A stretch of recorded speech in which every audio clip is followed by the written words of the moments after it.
Bateau,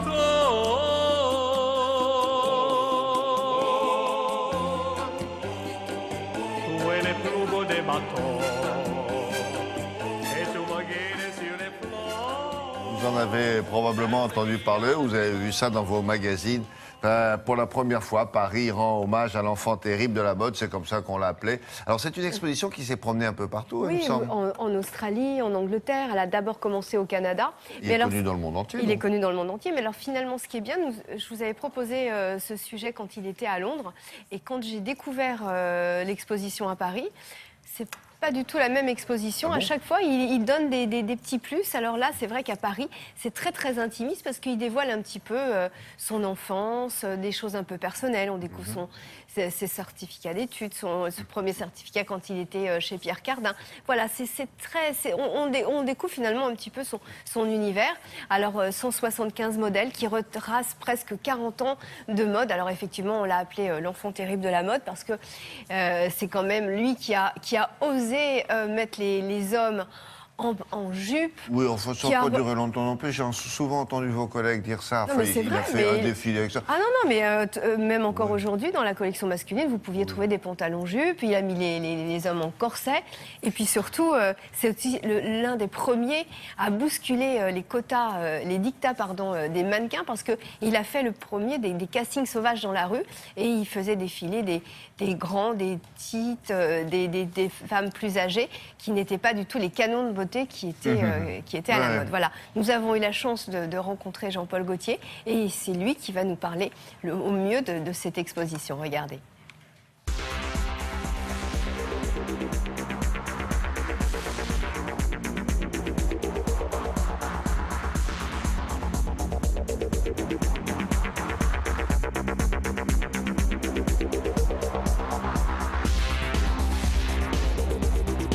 Je n'en reviens pas, mais oui, c'est une exposition, l'exposition qui tourne déjà depuis 4 ans, qui arrive enfin à Paris et au Grand Palais.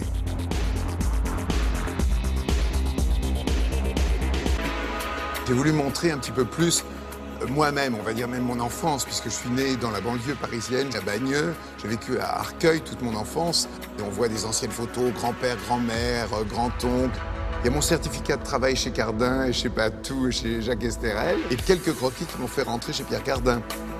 On voit plus les muses que j'ai eues. La première, c'était donc Micheline Prel. Alors là, il y a carrément l'affiche de Falbala, parce que c'est au travers de ce film que j'ai voulu faire cette profession. Et puis, quelques modèles que je n'avais pas montrés auparavant, notamment de ma première collection. Aussi, les modèles en tapisserie qui étaient faits avec des ouvrages de dames que j'avais achetés à la Samaritaine et les ai mis au dos de Boléro. La marinière, c'est venu au fil des années. Petit, déjà, j'avais un petit peu des petits t-shirts rayés. Je la dessinais aussi quelquefois dans les vêtements que j'allais faire. Ça faisait toujours une note un petit peu plus graphique.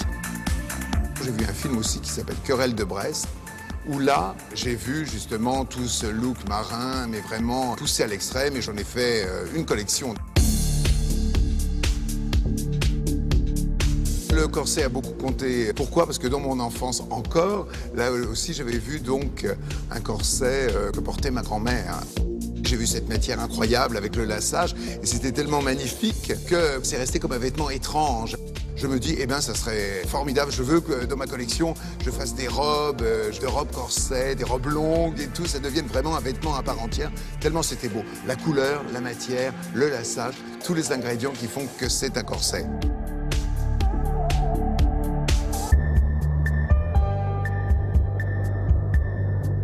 J'ai essayé de montrer tous les vêtements que j'avais faits. Des robes inspirées du French Cancan. Au fil de mes collections, j'en ai fait tout le temps. Puis aussi une élégance un peu parisienne, avec des tenues un petit peu élégantes et noires et très tailleur aussi. Je suis plus en train de voir le vêtement non pas nostalgiquement, mais plutôt c'est tout un espèce de travail qui en fin de compte me permet de pas trop larmoyer sur des années passées ou ce genre de choses-là, qui n'est pas tellement mon but. Au contraire, c'est de rejouer avec et le remettre en scène maintenant. Ça me donne une occasion de faire un défilé en plus, c'est la chose que j'adore.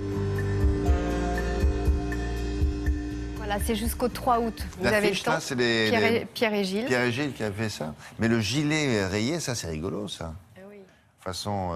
Oui, c'est un clin d'œil à sa parce que marinière. ça lui ressemble vraiment Exactement. beaucoup. C'est sa signature. 3 août, vous avez nocturne. Oui, mais vous avez des nocturnes jusqu'à 22h, donc il y a D'accord. pas mal de queues. Merci beaucoup.